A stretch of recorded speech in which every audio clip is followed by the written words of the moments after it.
奴婢偷偷穿了客人的花鞋，沉浸在自己的得意之中，忘乎所以。直到那位富家小姐走了出来，这才惊觉自己忘了脱掉什么。她慌忙把鞋子放回地上，小姐却已经气得不行，怎能穿别人穿过的旧鞋，只能扔掉了。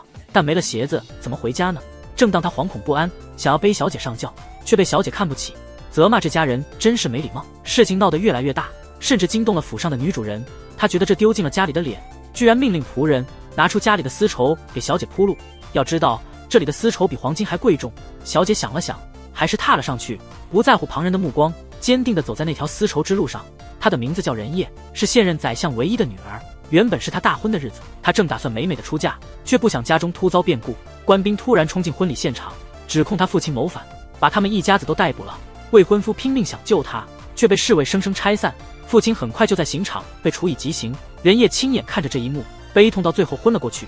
当他再次醒来，才知道自己被贬为奴，发配冀州，心灰意冷。他想结束这一切，却被一群人留了下来，告诉他以后的日子只会更难。原来是他以前的夫人知道他落魄了，竟然特地把他买了回来。他不禁对命运感慨万千，昨天还是贵客，今天却成了奴隶。曾经的丝绸之路，今成奴役之境。仁叶刚到这里就被扔进了仆人堆里。丹芝找到了报复的机会，因为偷穿了仁叶的鞋，被家丁吊起来狠狠地打，怎会放过他这个机会？又穿上了仁叶的鞋，在他面前显摆，还在地上铺满了破烂的绸缎，再一次让他踏上那条丝绸之路。仁叶无法忍受这等侮辱，愤然斥责，却换来了痛彻心扉的巴掌。在丹芝的漠视下，他被摁入水中，受尽羞辱。他们似乎还觉得不够解恨，把仁叶带回房间里，用被子裹住后拳打脚踢，遭到了仆人们的肆意凌辱，甚至那些曾负责抬轿的轿夫也胆敢对他不轨。仁叶挥起板砖，猛烈还击，他没顾得上穿鞋，逃了出去，赤着脚跑回了自己的家，但家已是破败不堪。还记得昨天与父亲的依依不舍，原本应是和爱人携手并肩，如今却如同一场空梦，心中满是悲伤。他竟然看到了自己的未婚夫英姬，爱人并未离他而去，他不想让英姬看见自己如此落魄，下意识地躲藏起来。英姬听到响动，四处寻找，却被赶来的父亲拦住。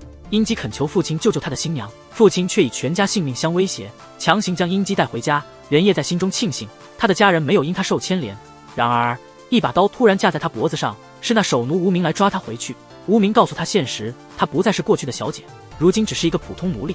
但仁叶无法接受这个身份，他决定跳入冰冷的水潭，想以死来结束自己的痛苦。他心如死灰，决心用死来结束这一切。命运却不允许他就此离开，最终还是被无名救了出来。家中的奴隶也因他的逃跑，被迫跪在雪地接受惩罚。当仁叶被带回来时，那轿夫竟是第一个冲上前，对着他拳打脚踢。夫人得知他被抓回，命令管家严加管教，甚至可以不将他当人看待，吩咐无名将桑叶丢进了黑暗的地窖里，禁止给予水和食物作为惩罚。与此同时，被软禁的英姬终于获悉了仁叶的处境，一脚踢开房门，冲破一切阻碍奔了出去。他找到了挚友尹旭，期望能将仁叶从他的掌控中救出。可是尹旭见到仁叶美貌，心生不轨之念，居然对仁叶伸出魔爪。幸亏仁叶抓住了机会，狠狠地咬住尹旭的手指，他借此逃了出来，却又不幸遭遇了无名。此时的仁叶精神几近崩溃，他哀求无名结束自己的生命，宁愿死得高贵，也不愿被人践踏。他甚至愿意献出身体，只为换取无名给予的死亡。但是无名紧紧抓住了他，不顾仁叶心如刀割的痛苦，狠狠地打了他，又将他扔回那冰冷的地窖，并且告诉仁叶，他的磨难才刚刚开始。英姬回到家中，心急如焚，跪求父亲救回自己的爱人，却面临着父亲的最终通牒。只要英姬愿意另娶他人，父亲便答应救人。但英姬坚决不肯屈服，他找到了仁叶的挚友尹玉，托他转交一封密信。没想到尹玉早已暗恋英姬，表面上承诺会好好照看仁叶，却在背后将信件撕毁。嫉妒兴起，他阅信后冲到地窖，对着仁叶大加斥责，还威胁要让仁叶永无宁日。心灰意冷，仁叶感到彻底的绝望，但他忆起父亲临终前的叮咛，让他一定要坚强活下去。凭借着最后一线希望，仁叶终于熬过了3天无水无粮。当无名带来水和食物时，饥饿难耐的他疯狂地吞食，这却引来旁人的嫌弃和讽刺，说他贵族出身也落得如此田地，如今连猪食也能吞下。这话让仁叶感到一阵胃痉挛。无名含蓄地向他透露，只有坚持生存，才能有机会报仇雪恨。仁叶的眼神重新燃起了斗志，尽管仍步履蹒跚，他却毫不犹豫地穿上了仆人的衣裳，坚定地投入到低贱的劳作中去。她曾是位高贵的小姐，现在却沉浸在粗重的家务中，连管家对她也特别严厉，水桶永远打不进，地板擦不干净，更有堆积如山的衣物等着洗。但为了复仇，仁叶也只得忍气吞声。丹芝趁机落井下石，恶意诬陷他勾引了他人的夫君，惹得少夫人对他痛下杀手，而仁叶只是更加低下了头。不断的鞠躬道歉，寻求宽恕。他甚至为了能给父亲一个体面的葬礼，向主人一家苦苦哀求。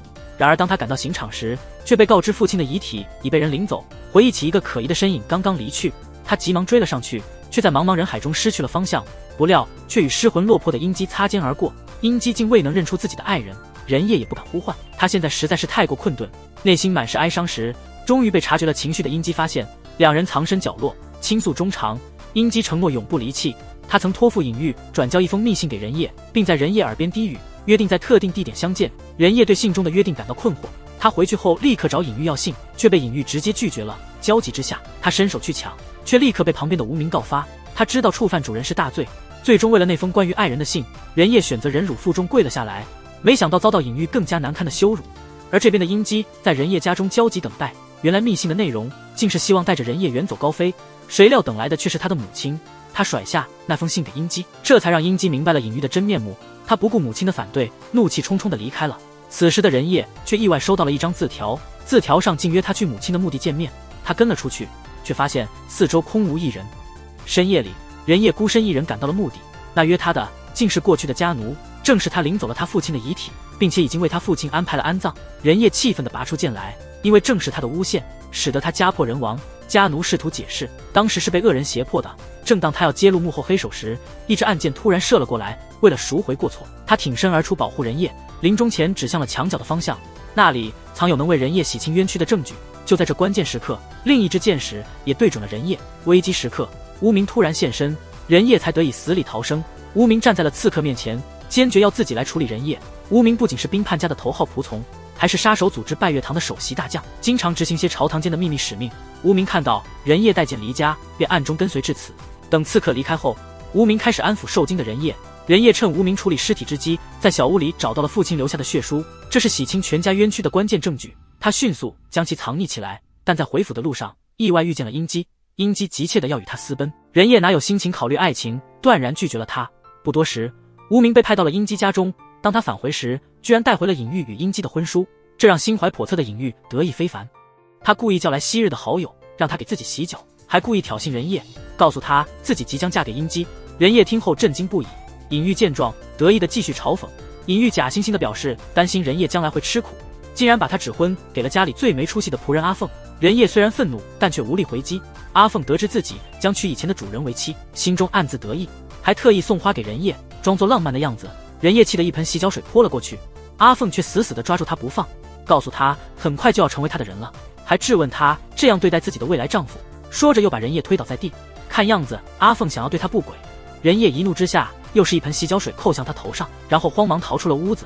阿凤不甘心，紧追不舍，被无名挡在了门外。无名又是两脚将他踢翻在地。这下阿凤火冒三丈，他想要展现自己的真本事，可是怎么可能是无名的对手呢？这夏教夫的底气不知哪里去了，被吓得立刻气馁。无名随后找到了躲在角落里的人叶，并给他一把随身小刀，以备自卫。人叶对无名的举动感到了一丝感动。不过好景不长，英姬的父亲为了让儿子死心，竟用人叶的贴身丫鬟思月来威胁他，只要人叶答应嫁人，就会放过思月，否则就会毁掉思月的容貌，并把她卖到国外，让她一生都毁于一旦。原来思月为了能返回人叶身边，曾多次逃离主人家，但每次都被捉回来遭受折磨。被英姬的父亲发现后，决定将她买回来，就是为了利用她作为人质，断绝人叶与英姬之间的情感。而人叶现在也只剩下这唯一的亲人，他含泪勉强答应了这桩婚事，但他无法忍受被阿凤侮辱，无奈之下向多次救他的无名求助。留下的人叶对未来满是忧伤。与此同时，英姬得知人叶将要出嫁的消息，这让他难以接受。他主动找到人叶，表示自己想到了一个两全其美的计划，居然提出等他结婚后将人叶迎娶为妾，一生只会爱一个人，这简直是太震撼了。人叶却把戒指摘下，还给了英姬，表示现在二人身份悬殊，继续相爱就变得不合适。说完他就离开了房间，但英姬还是不放弃，跟了上去，想要继续纠缠不清，质疑人叶为什么宁愿嫁个奴隶，也不愿意跟他共度余生。就在这时，无名突然出现了，打断了他们的争吵，霸气的让人叶先回房间去，这让英姬更是气愤，责问无名凭啥管束他的女人。人叶刚要开口阻止，却被眼前的情形震惊到，愤怒的准备上前理论，突然传来碎碗的声响，原来未婚妻一直静静地站在那儿。他质问究竟谁要嫁给谁，几人都尴尬的面面相觑。那少爷还在那里苦苦哀求，这让尹玉更是面子挂不住，对人叶愤恨加深，恼羞成怒，命令无名快点带人叶离开。刚走出门的人叶也忍不住内心的悲伤，想到自己命运的不公，终于泪流满面。只有无名默默地在旁边陪着，但尹玉怎会就此罢休？他回去后找来了许多藤条，还要求人叶卷起裤腿，但胆怯的婢女怎么也舍不得下手，只是象征性的轻轻敲打了几下，这更让尹玉不满。他叫来和人叶有过节的丹枝，丹枝带着坏笑走进房间，竟挑了最粗的一根藤条，用力一下下抽打，人叶却一声不吭，这反而让尹玉更加生气。他夺过藤条亲自动手，人叶的小腿已经被打得血肉模糊，但他依然咬紧牙关忍受。尹玉还是觉得不够解气，命令管家把所有重活都交给人叶，人叶也只能默默承受。殷姬的情况也不太好，他每天在家以酒消愁。当他从仆人那儿得知人叶的贴身婢女思月竟在他家，这才明白了人叶执意要嫁给奴隶的真相，明白自己与人叶已无未来，因此去找父亲，同意与尹玉结婚，但要求以此为条件换取人叶的自由。不久之后，人叶在池塘边做着粗重的工作，背后传来呼唤声，原来殷姬把思月送回来了。人叶感动得热泪盈眶，两人紧紧抱在一起。自父亲去世以来，他第一次感到如此幸福。人叶还找出了父亲遗留的血书，但看不懂里面的含义。旁边的四月突然想起，在小姐的生日那年，老爷曾出过一个同样的谜题。这话让人叶恍然大悟，原来谜底就是绕圈子读，血书的内容居然是情人的父亲名我无辜，这让人叶大吃一惊。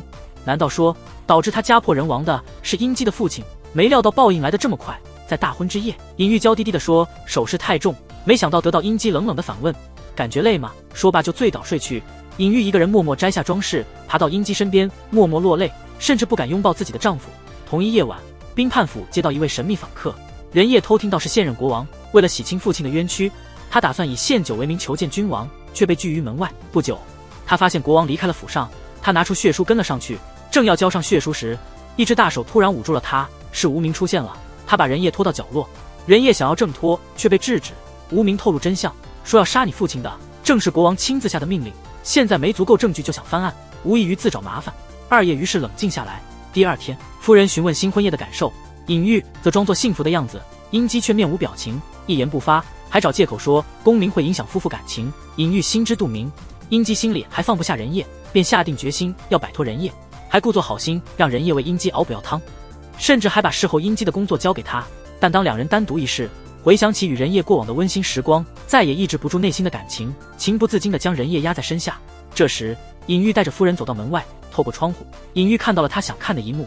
夫人感觉事情不对，推门而入，眼前的一幕让他大开眼界。夫人二话不说，给了人叶一巴掌，严厉地警告人叶不会有好日子过。而在另一个房间，少夫人因太想念丈夫，竟让尹旭喝下了增子汤。尹旭一时接受不了，喷了出来，立马命令少夫人离开。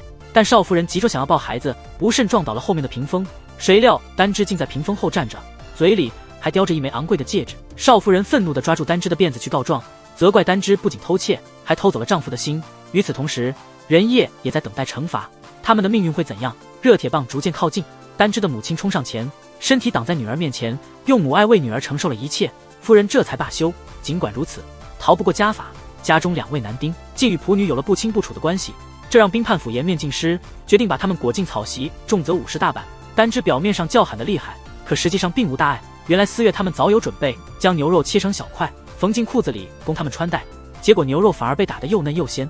就在这个时候，殷姬和尹旭也来了，为他们求情。夫人无奈，只得停止责罚，但仍然决定要除掉这两个麻烦，命令无名把他们立刻卖了。经历了同样的苦难，人叶和丹枝第一次产生了相互同情的情感。不过第二天，打扮一新的他们被陌生人领走，来到一个陌生的房间，出现在他们面前的竟是个满脸胡子的80岁老人。老头说，只要他们能给他生个孩子，他就会好好照顾他们，否则就会再次将他们卖掉。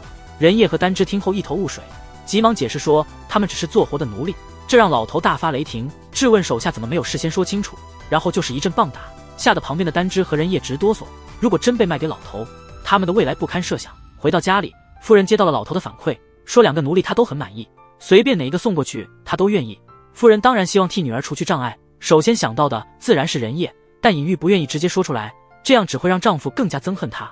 她想到了挑拨奴婢之间的关系，还假装给他们1天的时间考虑，决定用抽签的方式来决定留与去。抽到可字的可以留在家里，大家都犹豫，没人敢先抽。丹枝让人叶先抽，人叶正要伸手，却被丹枝的母亲一把抢过，结果抽到了一个不，急中生智，他把纸条吞了。丹枝也是一脸的无奈。大家都惊讶的时候，人叶打开了另一个罐子，里面竟然也是不。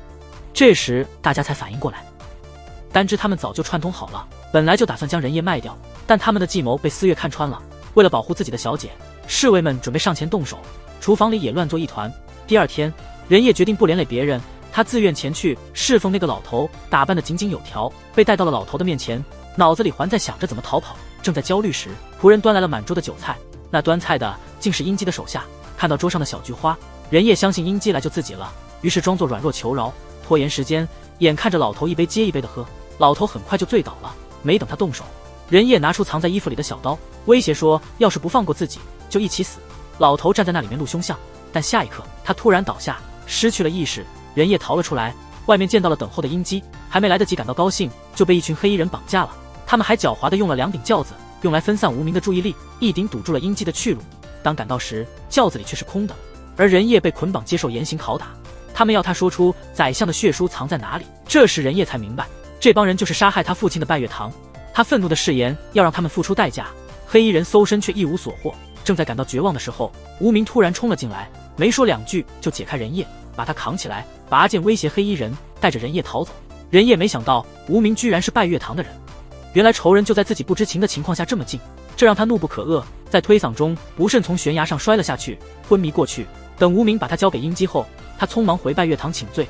不过背叛组织是要付出生命的代价，他的母亲愤怒地拔剑相向，只要无名归还仁叶，以往的事就不追究了。但无名已经对仁叶动了情，他愿意为拜月堂赴汤蹈火，可是伤害仁叶对他来说是不可能的。母亲一怒之下举刀欲刺无名，却被突然出现的声音制止。来人正是英姬的父亲护判大人，他才是拜月堂的真正领袖。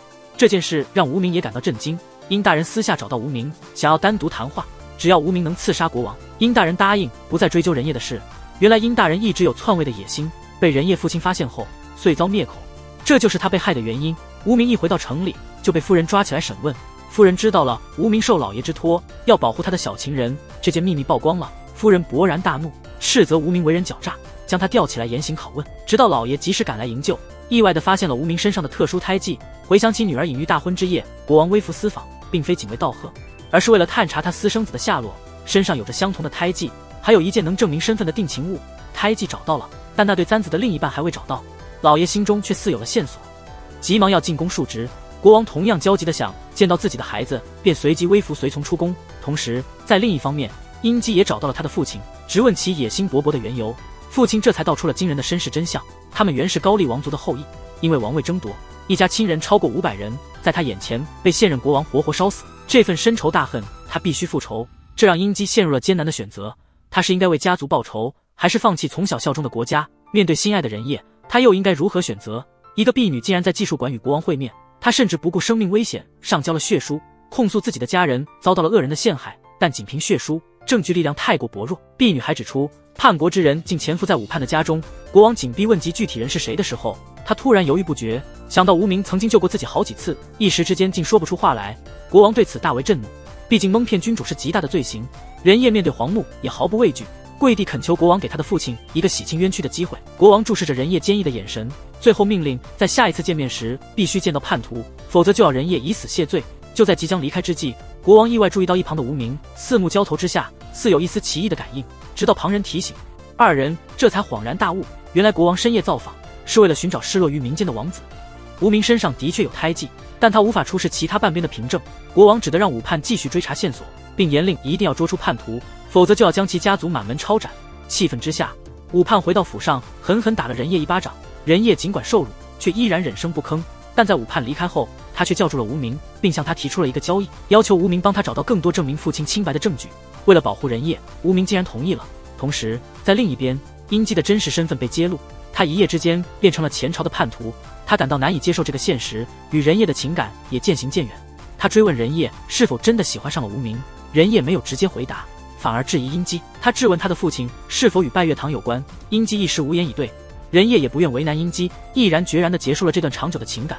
从此他们成了彼此最熟悉的陌生人。殷姬失望地走向湖边，他清楚自己和仁叶的身份天差地别，知道两人再无相爱的可能，他决心取下与仁叶的定情信物，连同深埋心底的情感一同抛入湖底。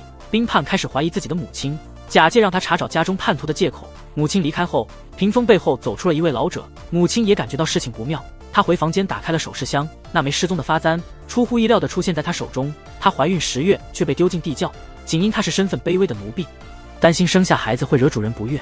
突然间，一名男子悄悄走了进来，他甚至紧握双拳，怒气冲冲。当众人发现时，玉儿已经断了气，孩子尚未降生，便永远留在了母亲的腹中。无名得知噩耗赶来，发现了玉儿脖子上的勒痕，确信玉儿是被人谋害，但母亲警告他不要多管闲事，只需去报告夫人。人叶难以置信，迅速追问，他感觉到无名话中有深意，紧抓住无名的手不放。他想要替玉儿和孩子讨回公道，无名却告诉他，奴婢控告主人是以死相抵的罪行，这正是泡菜国的严苛法律。没过多久，夫人也来到了地窖，强行将桑叶推向尸体旁，威胁他这是与男人私通的下场，借此杀意警百，警告他不要再挑战主人的权威。随后便将守奴的位置交给了阿凤。阿凤立刻趾高气扬的耀武扬威，命令仆人用草席随意包裹尸体，草率的将玉儿掩埋，甚至连棺木都未曾准备。即使他怀有主人的孩子，主人也不会为一个奴隶多考虑。这便是那个时代奴隶的命运，他们的生命轻如鸿毛。人叶发现了阿凤手上的伤痕，结合他近期的异常行为，他断定玉儿之死与他脱不了关系。人叶找到了无名，他希望联手调查真相，为玉儿讨回公道，但是遭到了无名的拒绝。无名告诉他，他即将去见国王，不想被其他事情牵扯注意力。丹芝和其他人都感到不甘，他们明知谁是凶手，难道就这样袖手旁观吗？人叶突然想到了一个主意，他找来纸笔，匆匆写下了控诉书，然后偷偷贴在了官府的门口。官府根据举报挖出了尸体，并派人到冰盼家中搜查收证。冰盼对夫人招致家族声誉受损感到不满，警告他必须处理好后事，否则自负后果。为了掩盖真相，夫人找到了阿凤，竟是让他去官府自首，承诺只需刑事上过一遭就会营救他出狱，还答应给他一个体面的住所。阿凤欣然接受了这个提议，但当官府带走他的时候，人叶也被一并抓去了。因为奴隶之中只有人叶能读能写，夫人断定是人叶写的控诉书，他以丹芝的性命为威胁，逼迫丹芝的母亲去官府告发人叶，这样人叶就被关进了大牢。冰盼气得恨不得立即掐死他，而他与国王的约会日子即将到来，人叶恳求冰盼将他救出。然而由于他的闹腾，冰盼家乱成一团。冰盼怒要人叶交出给国王的证据，否则威胁要杀了他灭口。人叶自是不笨，他知道有了证据在手，冰盼就不敢对他怎样。阿凤在官府中遭受严刑逼供，他还天真的以为夫人会救他，直至判官提醒他才恍然大悟，明白自己不过是贵族的替罪羊。丹芝和思月来看望了人叶，他们迷惑不解是谁背后捅了刀，但人叶此刻没心思理会这些，他只想尽快见到无名。而无名那边已经把人叶被囚的消息告知了殷大人。人叶是他们暗杀国王计划的关键，为了确保计划的顺利进行，无名找到了冰盼，他承认自己正是人叶口中指的叛贼，请求与王上一同会面，打算上交真正记载叛徒名单的木渎。无名却浑然不知，殷大人已经打算在刺杀任务后，不论成败都不打算留无名一命。可他的母亲目睹无名的成长，不忍心见他被殷大人彻底利用，决定为无名寻找一线生机，取出他手中另一半的发簪，设法交给人叶，并嘱咐在会见王上之前，一定要将发簪交给无名，这样才有可能救他们二人一命。母亲的私下行动也暴露了，殷大人果断地对他下了毒手。在冰盼的引领下，无名和人叶进入了皇宫，人叶成功把发簪交给了无名，无名拿着发簪陷入了沉思，意识到在这个计划中，殷大人肯定对他隐瞒了什么。但此时无名已无暇多想，将身份目睹交给王上，他立刻采取行动，猛冲过侍卫，挥刀向王上，拼尽全力冲到了王上面前。正当他高举利刃，却在四目相对时犹豫了，之后被侍卫抓住机会受伤。无名意识到以一敌众无望，选择了撤退，跳过院墙刚想逃走，却被早埋伏的侍卫团团包围。率先出现的竟是殷姬，他被押向刑房受尽拷打。冰盼试图从无名口中得知其他同党的下落，无名宁死不屈。冰盼正待加重拷问，一枚发簪意外落地，吸引了冰盼的目光。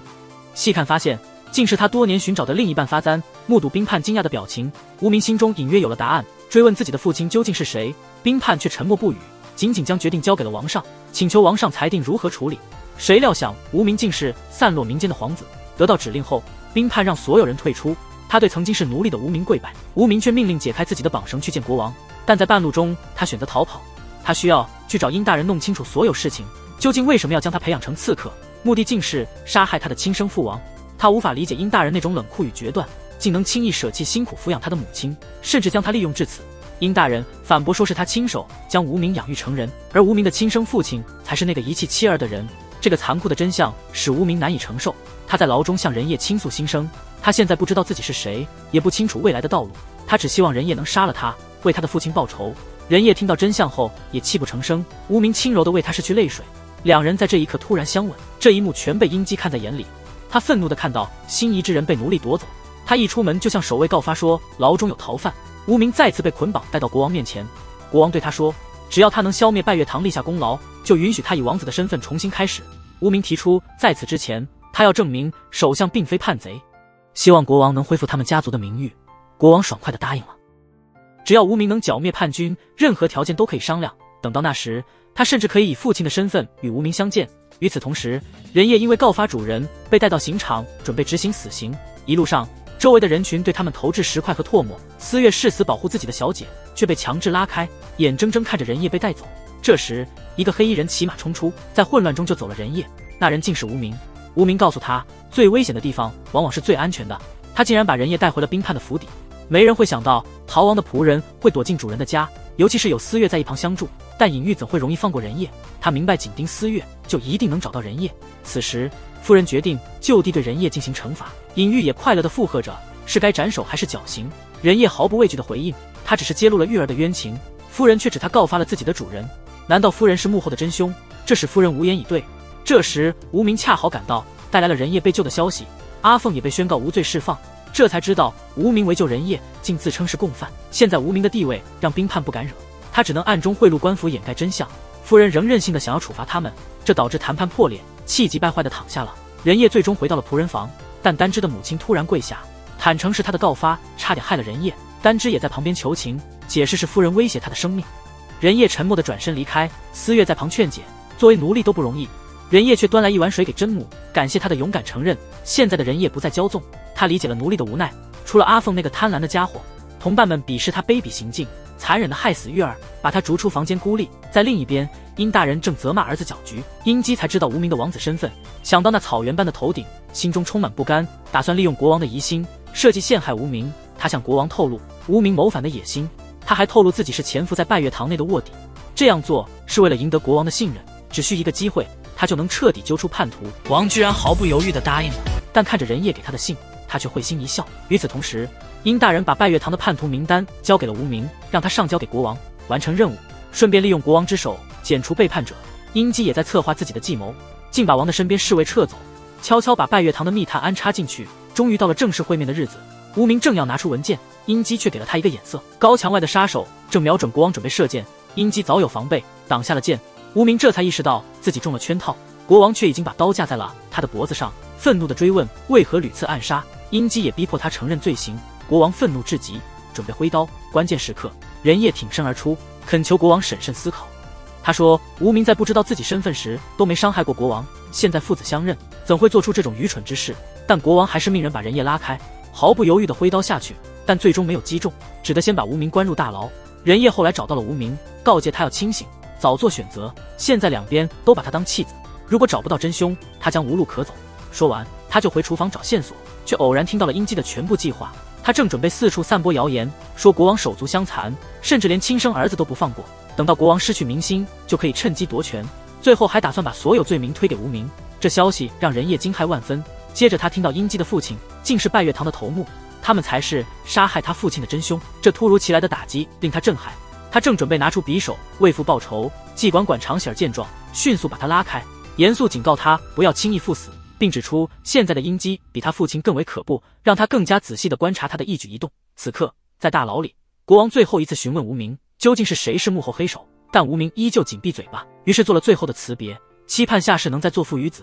在离开之际，国王故意让判官把牢房钥匙落下，随后派人暗中尾随，以追踪到拜月堂的秘密基地。逃出大牢的无名直接找到了杀手，了解到一切都是殷姬的诡计。不止这些，抚养他成人的义母也遭了毒手。临终前，义母告诉无名，他的生母并非是国王所杀，而是在他出生后不久就被殷大人杀害。无名悲伤至极，毕竟他也是他至亲的人，手持长剑是要为母报仇。正要挥剑时，得知仁业为了查明叛乱者的证据，冒险潜入高丽王室祠堂，结果被殷姬当场抓获。殷姬意识到自己叛徒的身份曝光，夺过思月手中的关键证据，并将他囚禁在祠堂之中。这时无名挟持殷大人赶到现场，殷姬见状竟然对仁业也出剑相威胁，双方最终进行了人质交换。仁业被交还到无名身边，殷姬却要求无名返回大牢接受死刑，否则就会杀死思月。无名清楚思月对仁业的重要性，因此他同意了条件，脑海中回忆着与仁业相遇的每一刻，却坚定地向着大牢行去。不久后，国王赐给无名毒药，他含泪离世。仁业盯着空无一人的房间，再也看不到那个曾经健康的身影，日复一日的泪洗面孔。告诉自己要坚强的活下去。英姬父子见到国王失去民心，立即召集手下和武器准备行动。他们密谋即将发起一场政变。司月无意中听到了他们的阴谋，他急忙去通知人叶，却不料被英姬发觉。他竟想置他于死地。就在此时，一个蒙面人突然冲了进来，一阵猛烈的挥砍后，成功的把英姬逼退。当他揭下面具，竟是被认为已死的无名。原来这是一个计划，为了诱敌深入，无名与国王共同策划了一场假死。这个计谋成功让段大人上钩，不仅散播王室内讧的谣言，甚至策动了一场叛乱。无名轻而易举地将英姬打倒，正要动手解决他，人叶却请求无名饶他一命。无名最终决定不取英姬性命。人叶看到无名竟然还活着，曾以为两人天各一方，一时感慨万千，但眼下形势危急，无暇顾及两人情感。无名让人叶去告知官兵搜集证据，他自己则匆匆前往山寨拦截叛军。官兵在殷大人的府邸内发现了祠堂，这下有了铁证如山，证明叛乱的正是英姬父子。英姬匆忙返回山寨，告诉父亲要提前采取行动，却不知无名已带兵将他们围困。英姬在部下掩护下逃了出去，而尹大人则被抓进大牢。看着事态渐渐平息，无名承诺很快就会帮人叶洗清家族的冤屈。在大牢中，殷大人竟从怀中抽出一张王牌，声称自己的叛乱是太上王的指令，如果国王能饶他一命，他愿意上交高丽王室遗留的宝藏，并保证拜月堂会消失。国王不想与叛徒交易，但面对空虚的国库，他不得不考虑妥协。加上要掩盖无名身为拜月堂杀手的事实，人叶父亲的冤情最终无人追究。无名带着内疚向人叶坦白了一切，人叶感到彻底崩溃，所有的努力都化为泡影。与此同时，殷姬也逃脱了监视，悄悄地前去行宫拜见太上王，担心会出现新的变故。王上立即派遣无名跟随至行宫，并建议带上人叶及11一同前往，好为他父亲的冤屈向太上王陈述，却在暗中安排士兵暗杀人叶，目的竟是让无名无后顾之忧。司月偶然听到了这个计划，急忙去追告诉人叶真相，但人叶为了洗清父亲的冤枉，坚定地决定前往行宫，不惜一切风险也要尝试。当他到达时，正巧看见殷姬从行宫出来，这才明白行宫是依靠殷家的资助维持，这里的人都听从他的命令，不假思索便将人叶关押起来，连无名也被扔进了牢房。殷姬还对他提出威胁，只有乖乖待着，人叶才能平安无事。但人叶越想越觉得事有蹊跷，难道殷姬打算带太上王回宫，以取代现任王上？于是与司月合谋，将看守昏迷，请求太上王会见无名。可太上王被殷姬欺骗，尽管无名揭露了自己的皇孙身份，太上王仍将他视作间谍，甚至还怀疑他别有用心，又命令将人叶重新禁闭。在混乱中，人叶偷偷将匕首藏在草垛里，为无名创造了逃脱的机会。等到夜深人静时，无名趁机制服了看守，用匕首逼他开启牢门，冲进人叶所在的房间，将他和司月一起救出并逃离。但途中遭到侍卫的堵截，司月为救人叶不幸遇难，人叶失去了唯一的亲人，这让他悲痛欲绝。无名调查后才发现，这确实是王上的安排，目的是让无名全心投入王室。为了保护人叶，无名竟决定背叛自己的父亲，支持殷姬及太上王回宫。殷大人怀揣着恢复高丽国的野心，利用威胁和诱惑让兵叛投靠他，最终促成了父子两代国王的会谈。但宫中只能容下一位君王，殷姬仍在游说兵叛。这时的无名已站到了他一边，让他不要做无谓的反抗，但遭到了兵叛坚决的拒绝，并宣誓要忠诚于现任国王至死。当太上王不出房间时，兵叛意识到形势已不可逆转，他竟然镇定地跪了下来，喊出了对殿下的万岁之词。话音刚落，国王也从同一房间走了出来，宣布他与太上王已达成协议。太上王同意交出玉玺，决定隐退，安享余生。这时无名突然拔剑指向殷姬，原来他早已识破了殷氏父子的阴谋，私下里说服太上王假装变节，目的是为了清除朝中叛乱势力。这让兵叛精疲力尽，无力抵抗，自觉策略失误，一败涂地，感叹自己还是太年轻，太鲁莽。而殷姬却担心父亲会害死人叶，趁着无名犹豫，他竟从剑下逃出升天。无名阻止了追兵，独自追赶了上去。此刻 S 手正挥刀向人叶刺来，殷姬毫不犹豫地挺身而出，最终刀片穿透了他的身躯。人叶只得眼睁睁看着殷姬倒下，杀手似乎绝不放弃。关键时刻，无名及时赶到，救下二人。人叶抓住机会，带着殷姬逃走，但殷姬的伤势严重，鲜血流个不停。他感慨自己所求无多，仅想日出而作，日落而息，生养子女，目睹他们慢慢成长。这些愿望如今看来奢侈无比。另一方面，兵叛和殷大人都被投入大牢，尹玉一家也被官兵带走审问。尹旭乘乱偷走了丹芝母女的奴隶证书，托他生下孩子等他归来。殷姬最终在逃亡途中因伤势过重而死，临终前将太上王的谕旨交给了人叶，希望他能为父变冤，恢复家族荣誉。殷大人得知儿子去世后，失望到极点，不想再反抗了，只希望能在行刑前回祠堂祭拜一次，其实是决定结束自己的生命。那个判决他们家的兵官也遭遇了报应，被分配到各地去做苦工。丹芝和他女儿还有以前的奴仆们被人叶买回了家，他们家从此没有了主仆之分，相处得非常和睦。宾官的夫人却只能谦卑地伺候1个岁的老人，尹玉也恨透了那些没完没了的粗重活计，还要忍受一个叫阿凤的胖子的调戏。这一天，二爷带着无名去给父亲上坟，收到了无名送的定情信物，但他不希望无名因自己放弃王子的身份，留下一封信就悄悄地离开了，带着沉重的心情来到寺庙进行最后的祭拜，回忆起父亲温暖的笑容，思月始终如一的忠诚，还有殷姬为他付出生命的爱。这一切仿佛就发生在昨天，但现在只剩他一个人，他也累得精疲力尽，下定决心要离开这个地方。1年之后，尹旭成了画家大师，通过卖连环画赚了很多钱，他最终还是回到了丹芝和他女儿身边。